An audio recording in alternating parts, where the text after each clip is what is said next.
बिस्मिल्लाहिर्रहमानिर्रहीम, अस्सलाम वालेकुम। आप देख रहे हैं आज वर्ल्ड और मैं हूं राबिया जफर। प्रोग्राम सियासी पॉइंट ऑफ व्यू के साथ आज हमारे साथ मौजूद हैं एक नए मेहमान, एक नई बहस के साथ। आपको इनका इंट्रोडक्शन करवाती चलूं। हमारे साथ इस वक्त मौजूद हैं शेख असद अली। मुस्लिम लीग नून से इनका ताल्लुक़ है, एक्टिव कारकुन हैं, इसके अलावा जो है यूथ लीडर भी हैं। इनसे मज़ीद बात करेंगे और इनसे जानेंगे कि इनका सियासी पॉइंट ऑफ व्यू क्या है। सबसे पहले तो Sheikh Asad, welcome to the show और thank you so much for your time. Welcome. अच्छा असद, सबसे पहले तो मैं आपसे जानना चाहूँगी कि आपने जो है वो मुस्लिम लीग नून क्यों ज्वाइन की, क्योंकि जितने भी यंगस्टर्स हैं वो उनका रुझान जो है वो पीटीआई की तरफ ज़्यादा है, तो आपका मुस्लिम लीग नून ज्वाइन करने का क्या मकसद था?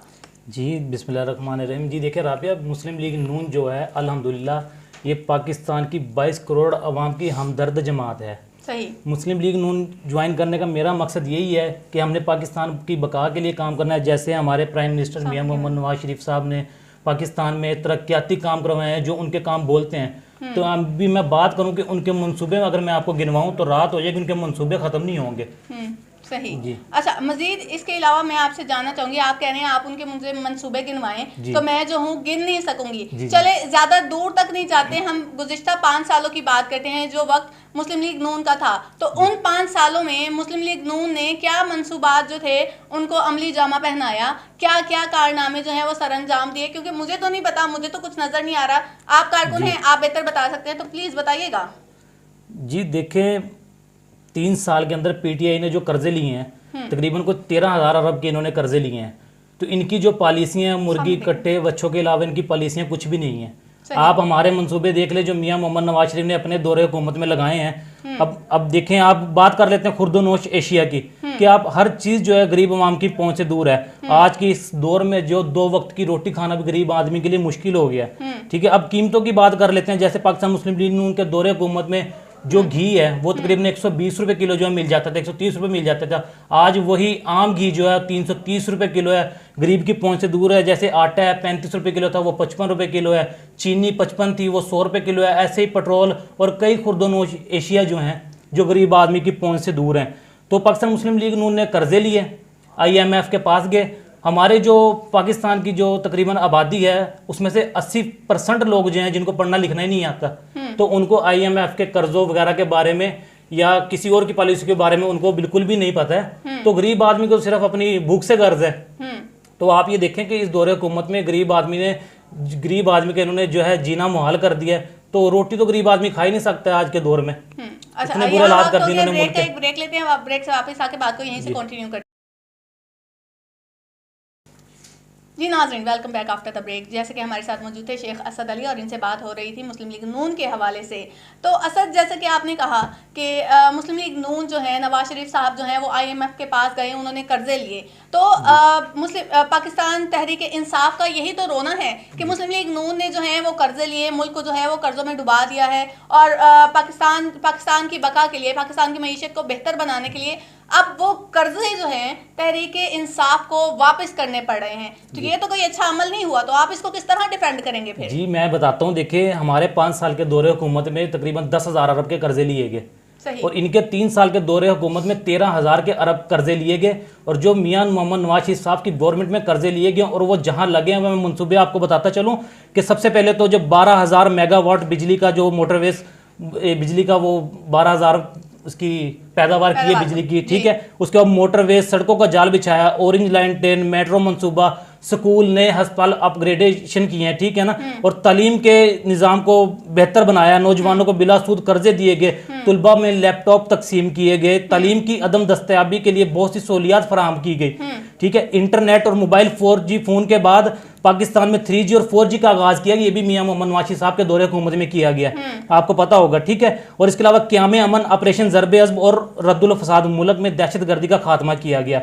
और अगर अब भी मैं मंसूबे गिनवाने की बात करूं तो रात हो जाएगी और नवाज शरीफ साहब के लगाए गए मंसूबे नहीं खत्म होंगे। लेकिन ऐसे बहुत सारे मंसूबे जो हैं कि जो आप इनका बता रहे हैं वो तहरीक इंसाफ ने भी तो किए हैं। जैसे आप दहशतगर्दी की बात कर रहे थे, तो मुस्लिम लीग नून के दौरे हुकूमत में दहशतगर्दी जो थी वो मुकम्मल तौर पर खत्म नहीं हुई थी। इसके अलावा आप बात कर रहे हैं कर्जों की, कर्जे भी जो थे वो चढ़े ही हैं, उतरे कोई कर्जे नहीं है। इसके अलावा आपने बात की एजुकेशन सिस्टम की, तो एजुकेशन सिस्टम में ऐसी कोई खास खातिर ख्वाह तब्दीली मुझे तो देखने में नहीं आई जिसकी आप बात कर रहे हैं, तो ना ही वो मुझे तहरीक इंसाफ की दौरे हुकूमत में ऐसी कोई तब्दीली नजर आई है। तो हम इसको कोई तब्दीली तो नहीं कह सकते, कोई चेंजिंग तो नहीं कह सकते, कोई अच्छा अमल तो नहीं कह सकते। जी मैडम देखें, मियां मोहम्मद शहबाज शरीफ साहब का जो प्रोजेक्ट था लैपटॉप तलबा में तकसीम किए गए उनके दौरे हुकूमत में, इसका एक बड़ा जो है अच्छा बेनिफिट गया तलबा के ऊपर। अच्छा। कि उनकी तालीम जो है, उनका हौसला बुलंद हुआ है कि हम जो है हम भी तालीम हासिल करें, अच्छे से अच्छे जो है अपने नंबर लें और हम भी लैपटॉप हासिल करें। इसका बड़ा अच्छा बेनिफिट रहा है, देख लें आप। ठीक है। और इसके अलावा ये देख लें कि आप पाकिस्तान मुस्लिम लीग, जो मैंने पहले भी कहा कि 22 करोड़ अवाम की हमदर्द जमात है, ये पूरा पाकिस्तान जान चुका है। पीटीआई की 3 साल जो कारकर्दगी है ये अवाम के सामने, अवाम अब जान चुके हैं। इन्होंने 13,000 अरब के कर्जे लिए और कारकर्दगी जीरो। अब इनके मनसूबों की आपने बात की है, आप ये देख लें इनकी कारकर्दगी जीरो। नवाज शरीफ और शहबाज शरीफ साहब के मनसूबों पर ये अपनी तख्तियां लगाते हैं। इन्होंने कोई अपनी एक पॉलिसी बनाई हो या इन्होंने पाकिस्तान में कोई मनसूबा लगाया तो आप मुझे बताएं। अच्छा, तख्तियां लगाते हैं। मैं ये आपसे जानना चाहूंगी कौन से मंसूबे पे जो है वो तहरीक इंसाफ ने अपनी तख्ती लगाई है? जी सबको पता है मैडम, सब लोग देखते हैं। आपसे जानना चाह रहे हैं जी हम। इन्होंने कई मनसूबे पे, आप हॉस्पिटलों में देख लें, कहीं डीएचक्यू में चले जाएं, आप ज़्यादा दूर ना जाएं, इधर अपनी तख्तियां लगा देते हैं जाके। मियां शहबाज शरीफ साहब ने 250 बेड दिए थे सिविल डीएचक्यू हॉस्पिटल में, उधर इन्होंने जाके अपनी तख्तियां लगा दी हैं। जी सही। हाँ जी, आप किसी भी इदारे में चले जाएं, मतलब जहां पर मनसूबे नवाज शरीफ साहब के लगे हुए हैं, इस्लामाबाद में चले जाएं, लाहौर चले जाएं, पिंडी चले जाएं, कहीं पर भी चले जाएं, पेशावर चले जाएं, मेट्रो बस मनसूबा, ऑरेंज लाइन मनसूबा, ये सब मियां मोहम्मद नवाज शरीफ साहब के मनसूबे हैं। इन्होंने अपनी तख्तियां उधर लगाई हैं। पाकिस्तान के लिए कारामत तो नहीं है ना, पाकिस्तानी अवाम के लिए कारामत तो नहीं है। अवाम वो जो दो टाइम की जो है, जिनको रोटी नसीब नहीं है, 2 टाइम का खाना नसीब नहीं है आसानी से, उनको ऑरेंज लाइन से कोई फर्क नहीं पड़ता। ऑरेंज लाइन का होना ना होना उनके लिए कोई मायने नहीं रखता। लैपटॉप को तकसीम करना उनके लिए कोई मायने नहीं रखता, क्योंकि ऐसी बहुत सी मेजोरिटी ऐसा हिस्सा है जो तालीम हासिल नहीं कर पा रहे। उनके लिए क्या किया, ये तो वो बेसिक चीजें हैं ना। उन्होंने वो क्या कहते हैं, आप शायद कह सकते हैं, शो ऑफ।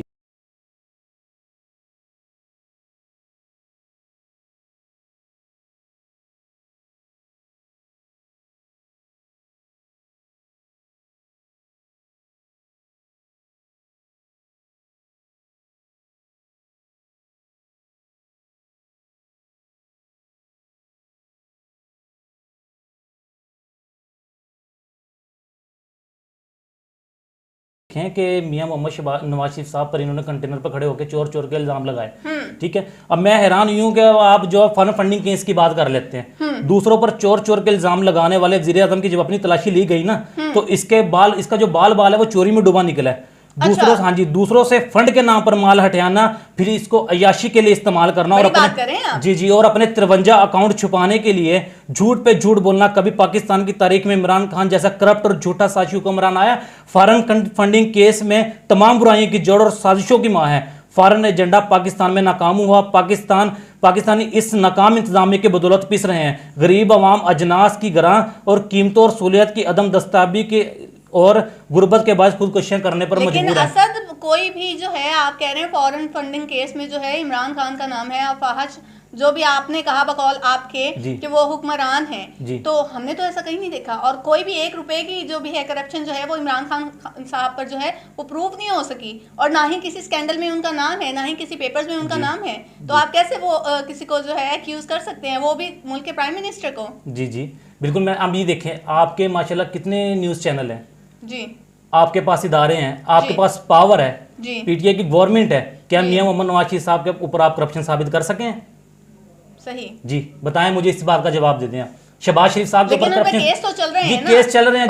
जब देखें तहकीकात, ये जब जी तब जब तहकीकात मुकम्मल होंगी, जब पता लग जाएगा, सबके सामने आ जाएगा, दूध कर दूध और पानी का पानी हो जाएगा। सही जी सही। अच्छा, मजीद मैं आपसे ये जानना चाहूंगी कि नवाज शरीफ साहब जो हैं वो, क्योंकि अभी फिल वक्त जो है वो फॉरेन में है, लंदन में है, इस वक्त क़याम पजीर हैं, तो आगे आइंदा जो है आप क्योंकि उनको डिपेंड कर रहे हैं और अच्छी खासी पोजीशन जो है वो मौजूदा हालात में मुस्लिम लीग नून की चल रही है, तो आपको क्या लगता है नवाज शरीफ साहब जो है वो वापस आएंगे, इस दफ़ा इलेक्शन लड़ेंगे, या उनकी बिहाफ पे जो है वो कोई और इलेक्शन में खड़ा होगा? जी इंशाल्लाह मियां मोहम्मद नवाज शरीफ साहब खुद आएंगे और खुद इलेक्शन लड़ेंगे इंशाल्लाह ताला। ये मेरा नहीं, ये 22 करोड़ अवाम की उनका अज़म है कि नवाज शरीफ साहब इंशाल्लाह ताला चौथी बार प्राइम मिनिस्टर होंगे। 22 करोड़ आवाम तो ये भी कह रही है कि नवाज शरीफ साहब जो है वो वापस आए, मुल्क का जो बेड़ा गर्क हुआ था वो ठीक हो। नहीं, वो बेड़ा गर्क नहीं, हमें ऐसे लोग देखने को नहीं मिलते जी। है वो तो ये भी कह रहे हैं कि नवाज शरीफ साहब जो हैं वापस आए, उन पे लगे हुए जो एलिगेशंस हैं चले उनको जो है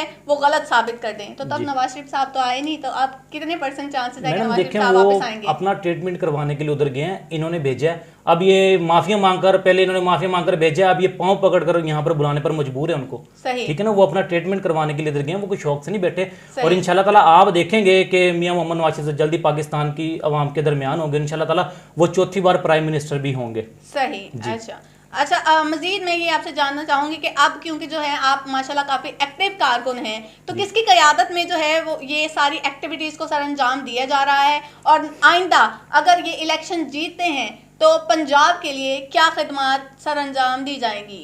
जी देखिए, पंजाब की जो खिदमात हैं मियां मोहम्मद शहबाज शरीफ साहब ने जो दी हैं उनको तो कभी जुटाया नहीं जा सकता। जो उन्होंने पंजाब में तरक्याती काम किए हैं, या हर जगह पर वो पहुंचे हैं, सैलाब ज़दगान की उन्होंने पहुंचकर माली इमदाद की है। और कोई भी ऐसा कोई भी यानी कि आप देख लें कोई मामला हो जाता था, किसी में कोई रेप केस हो जाता था, इनके दौरे हुकूमत में देख लें आप क्या कुछ हुआ है। ठीक है, ज्यादतियाँ हुई हैं, बच्चों के साथ ज्यादतियाँ हुई हैं, लेकिन हमारे शहबाज शरीफ साहब जो है अल्हम्दुलिल्लाह खुद पहुंचते थे और खुद एक्शन लेते थे। वहां पर जो भी मुतलका अफसर होता था और उनको वो फुल जो है एक्टिव से अपनी वो बुज़दार साहब की जी तो यही कारकर्दगी है फिर? नहीं, बुज़दार साहब की ये कारकर्दगी नहीं, देखें बुज़दार साहब को आप उनके साथ ना मिलाएं। माशाल्लाह से हमारे शहबाज शरीफ साहब जो है बहुत एक्टिव हैं। सही, हाँ जी। अच्छा मजीद मैं आपसे ये जानना चाहूंगी, आप जो हैं वो मुस्लिम लीग नून में हैं, क्या आइंदा वक्तों में आपका कोई ऐसा इरादा है कि आप मुस्लिम लीग नून से? मैडम ये तो बात ही ना करें आप। मैं पक्के मुस्लिम लीग नून जी अल्हम्दुलिल्लाह हमारा मुस्लिम लीग नून से अलहाक है और हम तकरीबन खानदानी लोग जो हैं मुस्लिम लीग नून से हैं। अच्छा, मैं आपसे एक क्वेश्चन करती हूँ, बल्कि मैं चाहूंगी कि आप कंपैरिजन करें। मैं आपको पार्टीज बताती हूँ, आपने मुझे क्या करना, आपने सिर्फ मुझे बताना है कि इसमें से बेहतर कौन सी पार्टी है। अगर कंपेयर किया जाए पीपीपी को पीटीआई से, तो व्हाट डू यू थिंक कौन सी पार्टी जो है वो बेहतर है और क्यों? जी हम तो देखें अपनी पार्टी की बात करेंगे मैडम। नहीं, अगर ओवरऑल सिचुएशन आप देखते हैं कि पीटीआई ने बेहतर किया था या पीटीआई बेहतर कर रही है? मैं आपको इसका जवाब देता हूँ। देखिए, पीटीआई ने तो पीपी से भी ज्यादा बुरा हाल कर दिया मुल्क का, ये सब लोगों के सामने है। जब पीपी की गवर्नमेंट गई और हमारी गवर्नमेंट आई तो पाकिस्तान मुल्क की जो मैशत है वो बिल्कुल तबाह बर्बाद हो चुकी थी, जिसको मियां मोहम्मद नवाज शरीफ साहब ने आके कंट्रोल किया। ठीक है, मैशत को मजबूत किया और गरीब आदमी को रिलीफ दिया हमने अपने दौरे हुकूमत में। क्या आज के दौरे हुकूमत में, पीटीआई के दौर में, पीपी के दौर में गरीब आदमी को रिलीफ मिला? आप मुझे ये बताएं। सही नहीं मिला ना। तो गरीब को तो अपनी मतलब यही कि उसको 2 वक्त की रोटी से गर्ज है गरीब आदमी को, उनको किसी से क्या लेना देना, क्या करते हैं क्या नहीं करते हैं। लेकिन हमारी गवर्नमेंट जो गरीब आदमी को रिलीफ देना चाहती है, और अल्हम्दुलिल्लाह देखें कोई भी मोची जो है वो गुर्दे का ऑपरेशन नहीं कर सकता। ये इमरान खान साहब मोची हैं, ये देखें डॉक्टर नहीं बन सकते, वो डॉक्टर का काम ही होता है। अब इन्होंने कंटेनर के ऊपर खड़े होकर जो है नारेबाजियां की हैं, चोर के इल्जाम लगाए हैं इन्होंने। ठीक है, और बिजली के बिल इन्होंने जो जलाए हैं, आज वही बिजली के बिल जो है 30-30 हज़ार रुपए के, 20-20 हज़ार रुपए गरीब लोगों के घरों में आ रहे हैं, जिनके घर में फ्रिज नहीं है, एसी नहीं है बेचारे के घर में, और 20-20 हज़ार रुपए के उन्होंने बिल अदा किए हैं। बताएं मुझे। बात करती हूँ, ये जो फ्यूल एडजस्टमेंट टैक्स लगाया गया है गवर्नमेंट की जानिब पे, इस पे आप क्या कहेंगे? जी देखें, टैक्स लगाया गया आवाम के ऊपर, ये तो पहाड़ गिराए गए हैं ना। आप देखें, इसमें गरीब आदमी का तो कोई कसूर नहीं है ना। 500 रुपए बिल आया गरीब आदमी का, 1400 उसमें टैक्स लग गया। देखें, अब गरीब आदमी का तो कोई कसूर नहीं, वो बेचारा किधर जाए, अपनी दुआई किसको सुनाएगा जाके वो। मजीद मैं ये जानना चाहूंगी कि पाकिस्तान मुस्लिम लीग नून से आपका ताल्लुक है, तो ये सारी दीगर जमातें जैसे पीपीपी हो गई, पीटीआई हो गई, टीएलपी और काफ लीग, ये जो बड़ी जमातें हैं, इनमें से किसका मुकाबला जो है वो मुस्लिम लीग नून के साथ टफ होने वाला है आइंदा इलेक्शंस में? अगर हम खानेवाल की बात करें तो खानेवाल में ही आंदे इलेक्शन में हमारी मुखालिफ जमात पीटीआई है, इंशाल्लाह ताला इन्हीं के साथ टफ मुकाबला होगा हमारा, हम दिखाएंगे इनको इंशाल्लाह ताला। अच्छा, राना मोहम्मद सलीम जो है इस दफा इतने अच्छे वोट्स के साथ जीते हैं, इसके पीछे आपको क्या लगता है कि क्या कारनामा था, या क्यों इतनी लीड अचानक से इनको हुई राना मोहम्मद सलीम को? क्योंकि एक्सपेक्टेड नहीं था। एक्सपेक्टेड था कि पीटीआई जो है वो काफ़ी अच्छे वोट्स ले जाएगी। तो आपको क्या लगता है कहाँ जो है पीटीआई के लिए डाउनफॉल हुआ और मुस्लिम लीग नून जो है वो बाजी मार गई? जी देखें राबिया, हुकूमत को जैसे कि आपको पता है कि अल्हम्दुलिल्लाह खानेवाल शहर नून लीग का गढ़ है। यहाँ से इम्पॉसिबल ही नहीं था कि पीटीआई की कैंडिडेट खानेवाल जैसे शहरों के शहर से लीड कर सकती। अल्हम्दुलिल्लाह राना लेकिन साहब पहले में तो जीते थे ना, काफी अच्छी लीड से जीते थे। कब जीते थे जी? मुस्लिम लीग तहरीक इंसाफ जो है जब इक्तदार में आई है सर तब उन्हें काफी मैडम अच्छी। खानेवाल से नहीं जीते थे, खानेवाल से नहीं जीते थे। आप बात करें ना, खानेवाल से काफी अच्छी लीड मिली नहीं थी खानेवाल से मुस्लिम लीग नून नहीं को। जीते नहीं थे। वो जो निशाद खान साहब थे, ये जिनका इंतकाल हो गया है हाल ही में, जी। ये नून लीग के प्लेटफॉर्म से ही एमपीए बने थे। फिर इन्होंने जो है पीटीआई में ऐलान किया था शमूलियत का, और राना साहब जो है हमारे नून लीग में इन्होंने शमूलियत इख्तियार की थी। ये इधर आए, अल्लाह पाक ने इनको मजीद इज्जतों से नवाजा है, और खानेवाल की अवाम ने जो है राना सलीम साहब पर एतमाद का इजहार करते हुए उनको भारी अक्सरे से कामयाब करवाया। वर्कर की सपोर्ट से, वर्कर की ताकत से, वर्कर की मेहनत से राना सलीम साहब भारी लीड लेने से खानेवाल से कामयाब राना हुए। सलीम साहब क्योंकि नून लीग में थे, इस वजह से उनको अच्छे वोट्स मिले। अगर वो तहरीक इंसाफ में होते तो उनको अच्छे वोट्स ना मिलते। जी देखें, मैंने पहले आपको बात की है, तो फिर बात वही है कि खानेवाल नून लीग का गढ़ है जी। सही, हाँ जी। चलें ठीक हो गया। हाँ जी। अच्छा, मैं लास्ट में आपसे चाहूंगी कि आप अवाम के नाम जो है वो एक छोटा सा पैगाम देते चलें। अवाम के नाम यही पैगाम है कि इंशाल्लाह ताला निकलें, अपने हक के लिए लड़ें। ठीक है, ये हर पाकिस्तान का जमहूरी हक है, तो सबको मिलना चाहिए। अपनी पाकिस्तान की बका के लिए हमें मेहनत करनी चाहिए, और कोशिश करें कि इंशाल्लाह ताला नून लीग को दोबारा जो है इक़्तिदार में आने का मौका मिले, तो फिर आवाम को हम दिखाएंगे 5 साल के जो हमारे प्रोजेक्ट होते हैं किस तरह नवाज शरीफ साहब ने लगाए हैं, उनको इंशाल्लाह ताला सबको ऑन करके दिखाएंगे जी। Asad, thank you so much जी। नाज़रीन, ये था आज का प्रोग्राम, और ये थी शेख असद अली की सियासी पॉइंट ऑफ व्यू। इंशाल्लाह आपसे मुलाकात होगी अगले प्रोग्राम में। तब तक अपना बहुत सारा ख्याल रखिएगा और फीडबैक से ज़रूर आगाह कीजिएगा। अल्लाह हाफ़िज़।